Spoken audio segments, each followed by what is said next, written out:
Good morning. It is Wednesday, April 1st. I can prove triangles are congruent using parallelogram properties. This is triangle proofs given parallelograms from your quadrilaterals properties packet.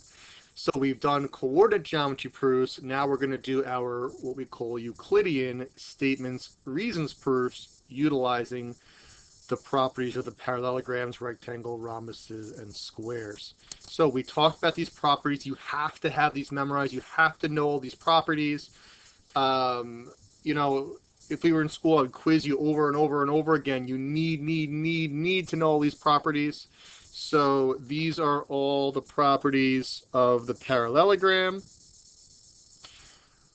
A rectangle has these properties plus all the properties of the parallelogram. So a rectangle has 1, 2, 3, 4, 5, 6, 7 properties. A rhombus has these 3 properties plus the parallelograms. So the rhombus has 1, 2, 3, 4, 5, 6, 7, 8 properties. And a square has all of them. 1, 2, 3, 4, 5, 6, 7, 8, 9, 10. So again, let me clear that ink so we can see a little more clearly what's going on. That did not work out very well. In fact. So a parallelogram has these 5 properties. A rectangle has these 2 additional properties plus these 5. A rhombus has these 3 plus these 5. And a square has all of them. So we're going to utilize the properties of the parallelograms to help us prove triangles are congruent. So listen, if you don't know how to do triangle proofs, it's going to be a little rough, all right? You still have to know the concept of triangle proofs. It wants us to prove that triangle AED is congruent to triangle CEB, and it's telling us that ABCD is a parallelogram. So I'm going to try and do this with text. Statements, reasons,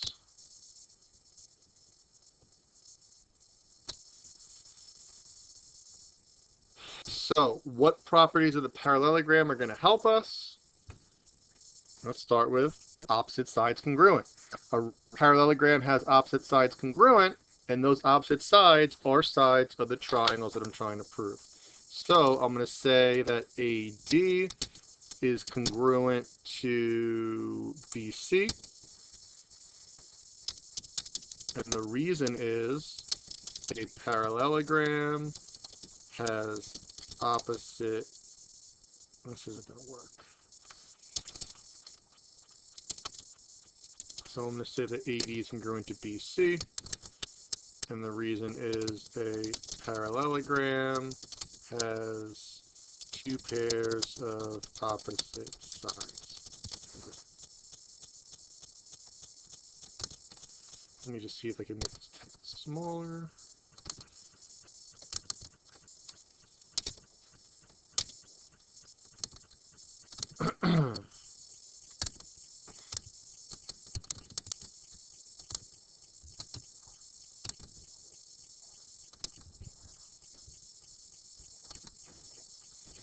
All right. What other property of the parallelogram is going to help me here? Well, diagonals bisect each other. So those are congruent, and those are congruent. So I can say 2 DE equals EB, and AE equals EC.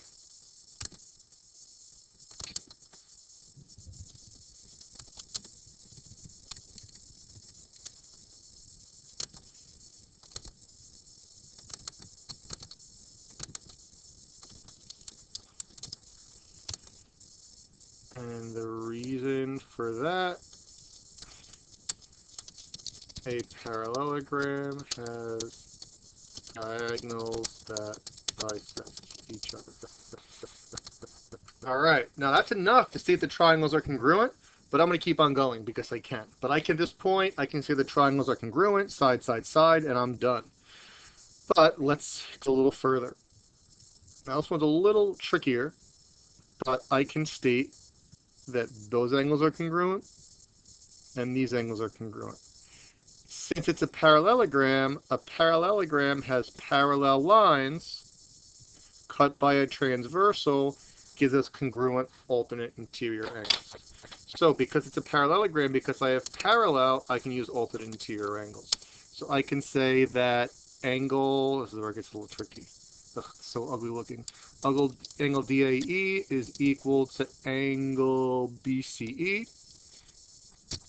And I can also say that angle ADB is congruent to angle CBE. And the reason is, this one's kind of a long one. So a parallelogram has parallel lines cut by a transversal, forming congruent alternate interior angles. Again, I only need 3. I have 5 at this point, but let's keep on going. There's one more I can do. It has nothing to do with a parallelogram, but I do have vertical angles here. So I can state that angle DEA is congruent to angle CEB. And the reason for that, vertical angles are congruent. Again, I have way more information than I need, but I just want you to see all the possible options that you have. So now, oh, how am I going to make a triangle symbol? Oh, I know. I'll just use my pen. Triangle, AED, is congruent to triangle, CEB. And the reason, well, take your pick. We did SSS, we did SAS, we did ASA, we did AAS. Again, because I did more than 3 things, I essentially proved all those, so either one of those is fine. Again, to prove triangles are congruent, I only need to prove 3 things. I proved a lot more than 3 things because I could. I just wanted you to see all of that. Number 2 is essentially the same thing, so I'm going to just leave that one blank for now. Let's take a look at number 3. It's very similar to number 1.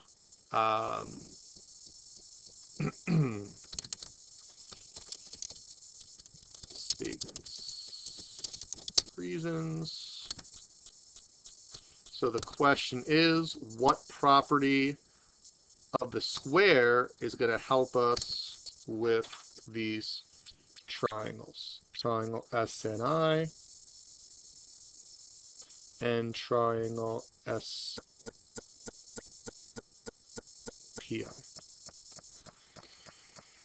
In this example, again, I can do all 6. I don't need all 6, but I can do all 6. I want you to take a few seconds. I want you to take 30 seconds. I want you to try and find properties of the square that are going to help you with those triangles. And again, if you need to, look back here. A square has all of these properties. So see which of these properties applies to the triangles that you're trying to prove. Again, I'll give you a few seconds.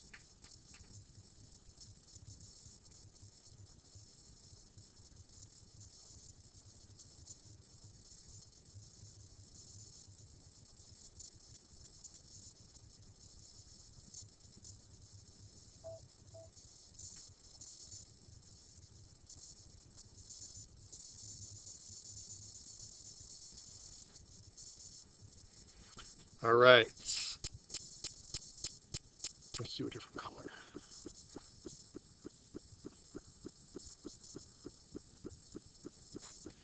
Those are opposite sides of the square, which must be congruent. So I can say that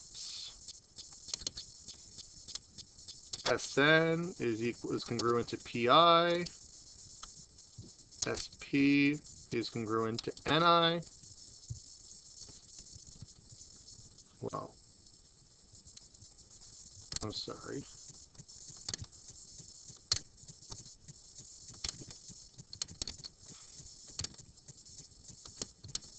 one spin is a square.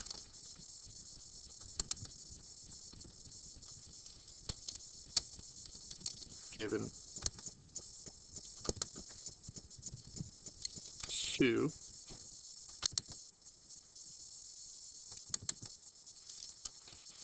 a square has 2 pairs of opposite sides congruent.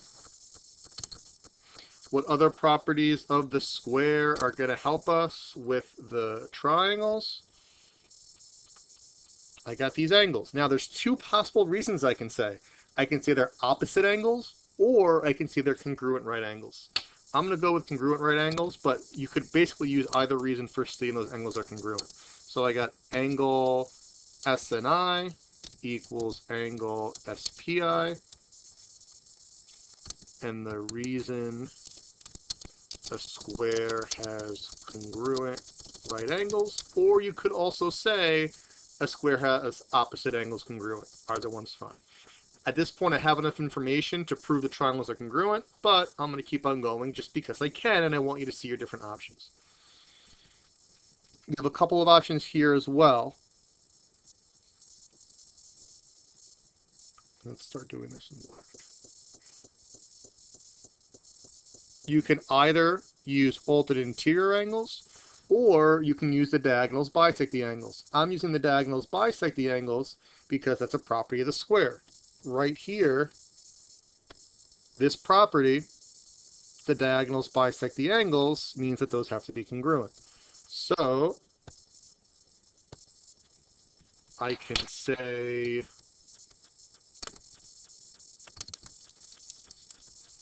that angle NSI equals angle PSI, and angle NIS is congruent to angle PIS. And again, whenever I'm using a property of a square, I'm saying a square has diagonals that bisect the angles. Again, you could have also gone the alternate interior route here, but that would be different named angles if you did that route. Again, I have more than enough information, but I've also got reflexive property there. So I can say that SI is congruent to SI. Reflexive property. I got all 6 things. I only need 3. So at this point, I can say that triangle SNI is congruent to triangle SPI. And the reason, again, I did SSS, I did SAS, I did ASA, I did AAS. I actually also did HL.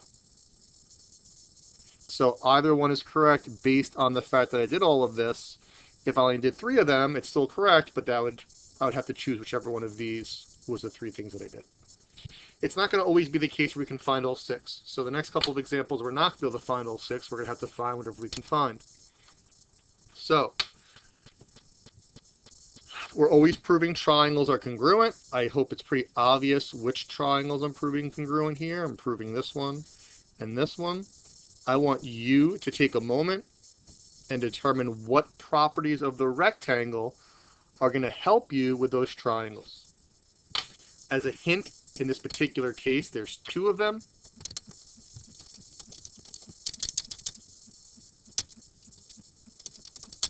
So I'm going to give you a moment to try and find what those 2 things are.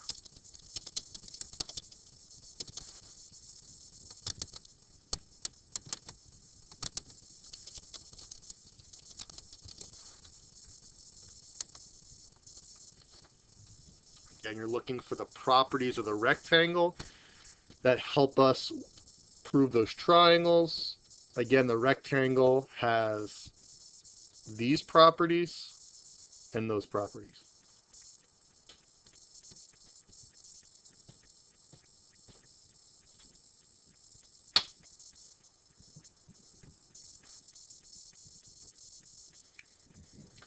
All right, one property that the rectangle has that helps us with the triangles? Opposite sides congruent. The rectangle has opposite sides congruent, and those sides are sides of the triangles that I'm trying to prove. So I can say that BA is congruent to BC, and the reason a rectangle has opposite sides congruent. There's one other property of the rectangle that's going to help us with those triangles. A rectangle has congruent right angles. So I can say that angle DAM is congruent to angle BCM because, again, whenever I'm using a shape, I'm starting by saying the shape's name. A rectangle has congruent right angles. So that's, in this case, I'm just letting you know right now, that's the only two properties in this particular example that are going to help us with those triangles. I need three things, so I go on to my next given. 4M is the midpoint of AC.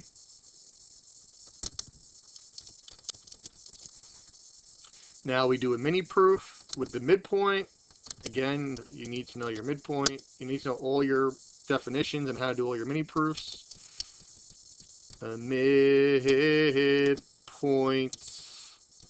creates two congruent segments. So what are the two congruent segments? If M is the midpoint of AC, AM and MC.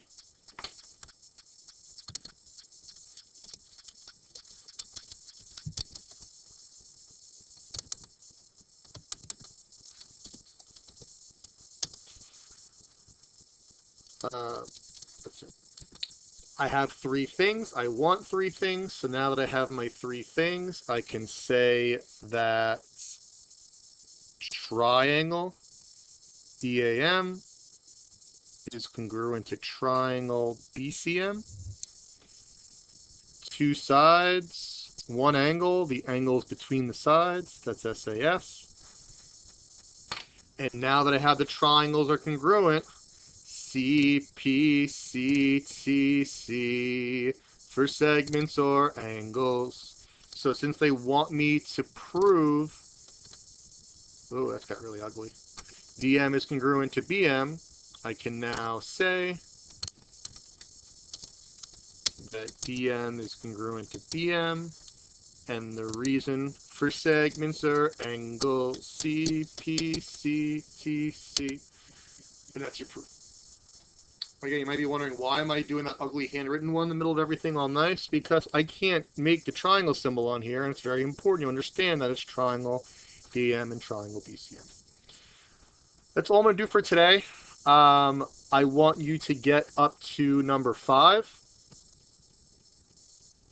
So your classwork / homework.